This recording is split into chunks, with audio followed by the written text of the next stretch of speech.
Hello dear, if you add more contacts in your broadcast list on WhatsApp, then this video for you. In this video I will show you how to edit your broadcast list. First, open your WhatsApp Messenger and tap chat. Open your broadcast list, top left side. Tap the eye icon next to the list you want to edit.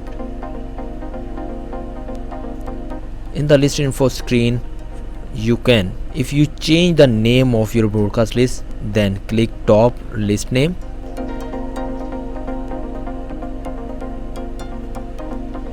Then click done. If you add more recipients for your list, by tap edit list and click contacts you want to add this list and click done. If you remove any contact in your broadcast list, then click edit list and cross is the top contacts.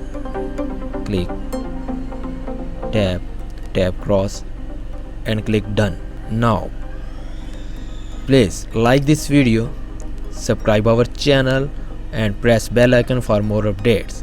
Thanks for watching.